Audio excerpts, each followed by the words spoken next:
इस चैप्टर में हमें टकावा, जिसका पावर गोजो से भी ज्यादा डोप है, उसके पावर के बारे में हल्का सा हमें पता चला है। हाँ, तो लास्ट चैप्टर में कंजाकू हंट पे निकल गया था एंड वो मिलता है टकावा से, जो इसका पावर देख के कंजाकू भी शॉक था, ये क्या हो रहा है। एंड लास्ट चैप्टर में ज्यादा कुछ हुआ नहीं था, तो उसके बारे में मैंने वीडियो भी नहीं बनाया था। एंड हाँ, इतना ही हुआ था लास्ट चैप्टर में। Yuji versus Sukuna fight hold पे रखा हुआ है। तो ये चैप्टर शुरू होता है, हमारा एंजल, यूटा, मेमे वगैरह सब बात कर रहे होते हैं। एंड जो ये सीन है ये थोड़ा सा पास में टेक डाउन करता है, जब गोजो वर्सेस सुकुना फाइट कर रहे थे तब का था। तो यहाँ पे एंजल बोलती है हमें यहाँ पे ग्रुप बना के सुकुना पे अटैक करना चाहिए। तब यूटा बोलता है अगर हम लोग अटैक किए ग्रुप बना के जीत भी गए सुकुना के अगेंस्ट, तब भी इसका कोई मतलब नहीं है, क्योंकि अगर कंजाकू अपना गोल अचीव कर लिया, टेंगन के साथ सभी को मर्ज कर लिया, तब इसका कोई पॉइंट नहीं बनेगा। तब याकारी बोलता है न्यू रूल के हिसाब से कंजाकू को सभी प्लेयर को हराना होगा कलिंग गेम को खत्म करने के लिए। तब यूटा बोलता है तो इसमें चिंता करने की कोई बात नहीं है, तब उसे हकारी सेनपाई एंड मुझसे भी लड़ना होगा अपना गोल अचीव करने के लिए। इसका मतलब कंजाकू अपना गोल कंप्लीट नहीं कर पाएगा जब हम लोग सुकुना से फाइट कर रहे होंगे। एंड कुसाकाबे जो सीढ़ी पे नीचे बैठा होता है वो सोच रहा होता है अगर हम लोग सुकुना से जीत भी गए और हमारा पूरा टीम वाइप आउट हो गया, तब इसका क्या ही मतलब है। खैर मैं चुप ही रहता हूँ और सिर्फ इन्हें देखता हूँ ये क्या कह रहे हैं। इस रूम का मोरल डाउन नहीं करूंगा तो ही अच्छा है। एंड तब यूटा बोलता क्या होगा अगर गोचो सेन से हार जाते हैं जब हम लोग सुकुना से फाइट कर रहे होंगे एंड कंजाकू हम पे अटैक कर दे। हकारी बोलता है तब हमारे लिए तो ये मुश्किल बहुत बढ़ जाएगा। एंड तभी एंजल बोलती है अगर गोजो हार जाता है एंड एम्बुश भी नहीं करता कंजाकू एंड समहाउ हम लोग सुकुना को हरा भी देते हैं, फिर भी हम लोग का हालत बहुत खराब होगा एंड कंजाकू से लड़ना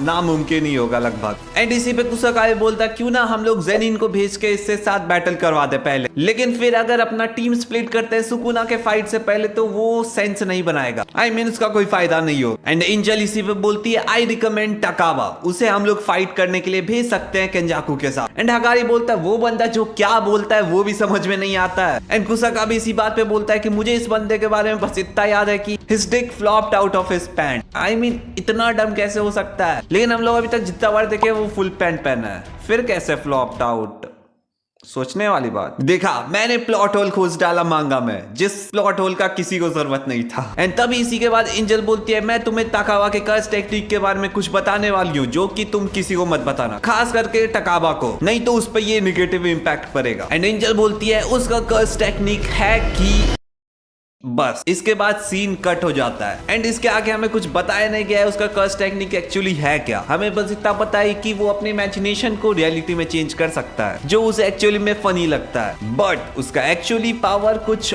और है शायद। एंड उसका एक्चुअल पावर तो नहीं, लेकिन हल्का से पावर के बारे में पता चला है इस बैटल में हमें। खैर ये सीन कट होने के बाद डायरेक्ट हमारा सीन जाता है टकावा वर्सेस कंजाकू पे, जहां पे कंजाकू गेटो के कर्स टेक्निक से अटैक करता है, लेकिन टकावा इजिली उसे डॉज कर लेता है, ये कहते हुए कि मैं तो कार्टून हूँ मुझे थोड़ी कुछ होगा। एंड कंजाकू सोचता है ये निगेट कैसे कर रहा है मेरे अटैक्स को। एंड टकावा बोलता है hey listen millet boy, even a kid could beat you and I will prove it. And millet boy उसे कहते हैं जिनका बाल बड़ा होता है। एंड इसके बाद कंजाकू के सिर पे अमेरिकन टोपी आ जाता है, चश्मा आ जाता है, शायद मिलेट स्टाइल होगा कुछ अमेरिका में, क्या पता। एंड इसके बाद कंजाकू समझ जाता है ये उसकी इमेजिनेशन से काम कर रहा है। एंड इस पे टकावा बोलता है ओह नो भाई नौटंकी बाज तो है ये लौंडा। एंड कंजाकू बोलता है मेरे 1000 साल का जुत्सु इसके सामने कोई काम का नहीं है। एंड कंजाकू तारीफ करता है, बोलता है काफी बढ़िया, लेकिन हर एक पावर का कोई ना कोई वीकनेस होता ही है। एंड वो टकाबा से पूछता है हु आर यू। एंड टकाबा बोलता है मैं नामे नामे का टकाबा फुमिहिको हूँ। एंड कहता है मैं अपना तारीफ तो नहीं कर रहा हूँ, लेकिन मैं लास्ट ईयर के P1 टूर्नामेंट के लास्ट राउंड तक क्वालिफाई कर गया था। एंड P1 टूर्नामेंट वो टूर्नामेंट है जो डिसाइड करता है ग्रेटेस्ट कॉमेडियन ऑफ जापान को। एंड कंजाकू बोलता है अच्छा वो शो जो अपने फालतूगिरी के लिए फेमस था। एंड इसके बाद कंजाकू बोलता है मैं वेट कर रहा था कि तुम बोलो कि मैं पहले राउंड में लास्ट आया हूँ। एंड इस पे मैं रिप्लाई देता कि इवन एवरेज बंदा भी उसका फर्स्ट राउंड क्लियर कर लेता है, ये ज्यादा फनी होता। मतलब कंजाकू चिढ़ा रहा है टकावा को। एंड इसके बाद टकावा पूछता है तुम ये सब क्यों कर रहे हो। कंजाकू बोलता है क्या मतलब क्या कर रहा हूँ। एंड टकावा बोलता है लोगों को फोर्स क्यों कर रहे हो एक दूसरे से फाइट करने में और मर मिटने में, और सबको किसी तरह मर्ज करके किसी टाइप का मॉन्स्टर बनाने में। एंड इस पे कंजाकू रिप्लाई देता है कि क्योंकि ये मुझे एंटरटेनिंग लग रहा है। एंड कहता है सुनो मैं ये दूसरी बार आज बात कर रहा हूँ इसके बारे में, क्या हम लोग दूसरे टॉपिक पे बात कर सकते हैं। मतलब लास्ट चैप्टर में भी जिन्हें मारा था वो भी पूछ रहे थे तुम ये क्यों कर रहे हो, यहाँ पे वही कंजाकू बता रहा है टकावा को। एंड टकावा इसके बाद बोलता है क्या तुम ये कह रहे हो कि अगर इससे ज्यादा कुछ इंटरटेनिंग होगा तो तुम वायलेंस छोड़ दोगे। एंड कंजाकू बोलता है ये अब कौन ही बता सकता है। एक सन ये मेरे बाल को क्या हुआ भाई। लगता है ये सब्सक्राइब करने को बोल रहा है, तो सब्सक्राइब कर देना।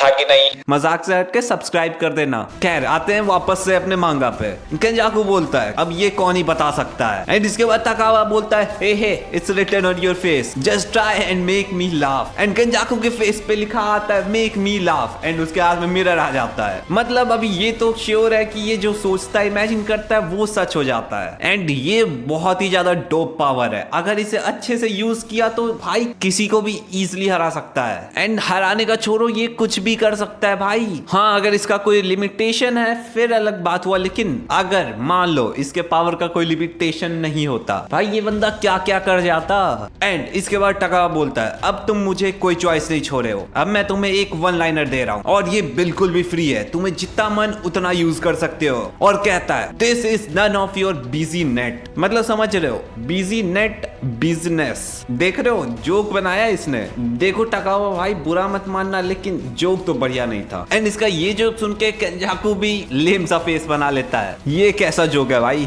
एंड इसके बाद केंजाकू उसके जोक को डिकोड करता है एंड कहता है तुम इस जोक के साथ तब आए होगे जब तुम कैफे में होगे और वहां पे वाईफाई बहुत स्लो होगा लेकिन तुम्हारा फोन उससे ऑटोमेटिकली कनेक्ट हो जाए। एंड टकावा बोलता है हाँ बिल्कुल सही, तुमने बहुत सही पकड़ा है।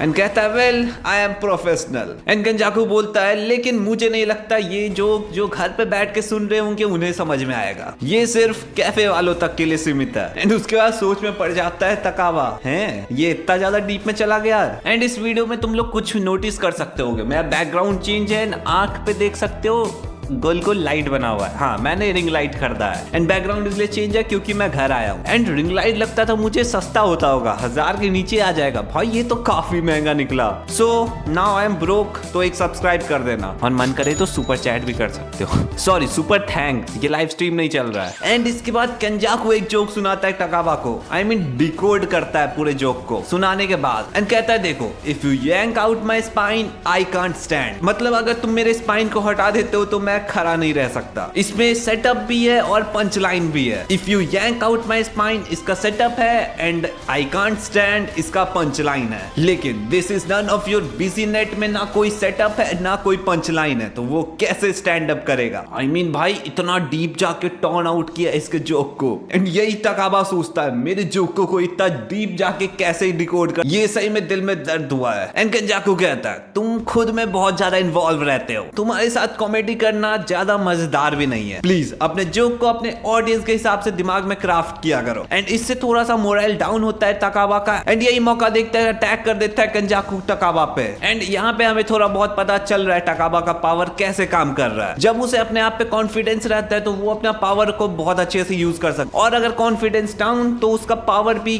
कम होते रहेगा। बट स्टिल इसका जो रियल पावर है उसके बारे में हमें फाइट में आगे जाके पता चलेगा, जब इसका फाइट डेडली बैटल बन जाएगा। एंड इसका केंजाकू बोलता है मुझे लगा ही था इसका पावर इसके कॉन्फिडेंस के अराउंड काम करता है, ये अपने आप को कॉन्फिडेंस कन्विंस करता है एंड इसका पावर वैसे ही काम करता है। एंड तकावा बोलता है केंजाकू को तुम तो चुप ही रहो, तुम एक मैच्योर हो, तुम आज तक कभी स्टेज पे भी नहीं गए हो एंड मुझे इससे फर्क नहीं पड़ता तुम्हें फनी लगे या ना लगे, जब तक दूसरे लोगों को लग रहा है तब तक मुझे तुमसे कोई फर्क नहीं पड़ता। एंड इसके बाद ये दोनों बीच बैटल में if you laugh you lose battle करते हैं। हाँ डेडली बैटल के बीच में if you laugh you lose. And ये दोनों फनी फेसेस बनाने लगते हैं एंड केंजाकू ज्यादा फनी फेस बनाता है एंड इसका कॉन्फिडेंस डाउन होता है एंड अटैक कर देता है तकावा पे। एंड तकावा बहुत ज्यादा दूर जाके गिरता है, बोलता है उसे कुछ नहीं पता इसके बारे में, स्टारिंग कॉन्टेस्ट के बारे में उसे कुछ भी नहीं मालूम। एंड मन ही मन में सोचता है क्या ये मैच्योर मेरे से ज्यादा फनी है। एंड कहता है सोचो एक हैंडसम सा बंदा बड़ा बाल है जो मॉन्क के जैसा ड्रेस्ड है एंड उसके सिर पे स्टिचेस है, वो फनी तो लगता है। एंड कहता है मुझे लगता है ये ऐसा फील करा रहा है ये ज्यादा फनी है इसलिए ये ज्यादा फनी लग रहा है। एंड कहता है इस बिजनेस में दो ही टाइप के लोग होते हैं, पहला जो सही में फनी होते हैं एंड दूसरा जिन्हें लगता है कि वो फनी है। एंड कहता है हाँ मैं फनी हूँ, आई एम फनी, मैं ठीक हूँ। एंड तभी वो देखता है डेड बॉडी। हाँ ये उसी बंदे का होता है जिसे लास्ट चैप्टर में हराया होता है केंजाकू, और इससे टकाबा पास्ट में फाइट भी कर चुका है। एंड ये देख के टकाबा फुल्ली शॉक्ड हो जाता है एंड पीछे से केंजाकू आता है, बोलता है क्या हुआ अब हंसो, क्यों अब हंसी नहीं आ रहा है, तुम तो कॉमेडियन हो तुम्हें तो हंसी आना आना चाहिए। एंड कहता है उससे, तुम्हारे साथ कॉमेडी करना बिल्कुल फन नहीं है, अगर हम दोनों नहीं हंस सकते इस जोक पे तो ऑडियंस क्या ही हंसेगी। एंड अब तकाबा फुल्ली सोच में पड़ गया है, क्या मैं सही में कॉमेडियन हूँ भी कि नहीं। और इसी के साथ हमारा ये चैप्टर होता है खत्म। लेकिन मैंने इस चैप्टर के बारे में एक चीज नहीं बताया। स्टार्टिंग का जो कलरिंग पेज होता है उसमें हमें यूजी का लुक दिखाया गया है। I mean, उसका जो हाथ है वो पता नहीं फिश टाइप का हो गया है। I mean, वो किसी कर्स टेक्निक से हुआ या क्या हुआ है वो तो अभी तक नहीं बताया गया है, क्योंकि यूजी का कोई सीन ही नहीं था। पिछले 2 चैप्टर से हटा दिया है। जब भी कोई भी अच्छा फाइट आता है गेगे अकुतामी किसी और फाइट पे घुसा देते हैं। अभी कितना मस्त हम लोग सोच रहे थे यूजी का फाइट चलेगा सुकुना के साथ, लेकिन नहीं, अब हम लोग देख रहे तकाबा का फाइट केंजाकू के साथ। अब लेकिन ऐसा नहीं होना चाहिए, इनका इंटेंस फाइट चल रहा है, चेंज करके कर दिया उनका फाइट वापस से यूजी वर्सेस सुकुना। खैर वो फाइट भी देखना भी मजेदार ही होगा, तो देखते हैं आगे क्या करेंगे गेगे अकुतामी, क्योंकि वो जो भी कर रहे हैं कर तो सेक्सी रहे। और अगर वीडियो पसंद आए तो लाइक कर देना, चैनल को सब्सक्राइब कर देना। एंड तुम लोग ये वाली वीडियो चेकआउट कर सकते हो जिसमें मैंने प्रेडिक्ट किया था कि गोजो मरने वाला है, क्या होने वाला है, वो भी बहुत ही पहले। तो तुम लोग ये वीडियो चेकआउट कर सकते हो और मुझे लगता है ये प्रेडिक्शन सही हो भी सकता है। तब तक के लिए बाय बाय, मिल सायोनारा।